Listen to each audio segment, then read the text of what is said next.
नमो भगवते वासुदेवाय असं एक 3 वेळा फक्त सगळ्यांनी म्हणा. नमो भगवते वासुदेवाय, नमो भगवते वासुदेवाय, नमो भगवते वासुदेवाय. सुवासिनींनी हळद कुंकू लावून घ्यायचंय आणि आपले जे यजमान आहेत त्यांना कपाळाला कुंकू लावायचं किंवा अष्टगंध जर का ओला केला असेल तर ते लावा. स्वतःला पहिल्यांदा हळद कुंकू लावून द्या आणि यजमानांच्या कपाळाला अष्टगंध किंवा कुंकू असेल तर ते लावा. कस्तूरे तिलकं ललाटपटले वक्षस्थले कौस्तुभम् नासाग्रे वरमौक्तिकं करतले वेणुकरे कङ्कणम् सर्वाङ्गे हरिचन्दनं सुललितं कंठे च मुक्तावली गोपस्त्री परिवेष्टितो विजयते गोपालचूडामणि यजमानस्य भाले मंगल तिलकं कृत्वा करिष्यमाण कर्मांगत्वेन श्री कुलदेवताभ्यो नमः. आराध्य देवताभ्यो नमः. स्थानदेवता वासुदेवता आदिप्रसाद ग्रामदेवताभ्यो नमः.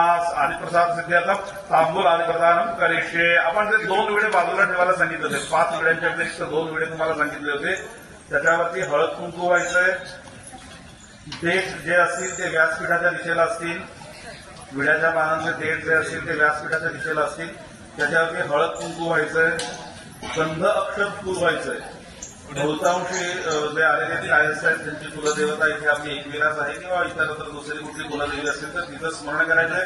तिला सांगायचं की 1 दिवस कायस्थांचा असा एक उपक्रम सर्व आमच्या बंधू भगिनी मित्रपरिवार जे आहेत कायस्थ त्यांनी हे नियोजित केलेलं आहे.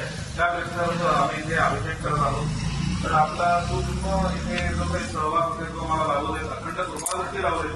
बाकी त्या कुलदेवतेला प्रार्थना करायची. त्याच्यावरती हळद कुंकू व्हायचंय. गंधक्षत फूल व्हायचंय. 3 नारळापैकी 1 नारळ जे ठेवायला सांगितला होता त्याच्यावरती सुद्धा हळद कुंकू व्हा, गंधक्षत फूल व्हा आणि त्या तिन्हीवरती 2 विड्यांवरती आणि नारळ पाणी सोडायचे. कुलदेवताभ्यो नमः. प्रमुख पंचायतन देवताभ्यो नमः. ग्रामदेवताभ्यो नमः. स्थानदेवताभ्यो नमः. सर्वोपचारार्थे गंधाक्षतपुष्पं समर्पयामि. ओम गणानां त्वां गणपतिं हवामहे कविं कवीनामुपमश्रवसवं ज्येष्ठराजं ब्रह्मणां ब्रह्मणस्पदात्मानः शृण्वन्नोति सिद्धसादनं वक्रतुण्ड महाकाय सूर्यकोटि समप्रभा निर्विघ्नं कुरु मे देव सर्वकार्येषु सर्वदा. नमो देव्ये महादेव्ये शिवाय सततं नमः. नमस्कृते भद्राय नियता प्रणतास्पदां सर्वबाधा विमुक्त धनधा नसुदानिता मनुष्यप्रसादेन भविष्यन्ति न संशयः. इष्टकुल आराध्य देवताभ्यो नमः. कार्ले स्थित श्री एकीवर माता देव्यै नमः. तथा च मल्लार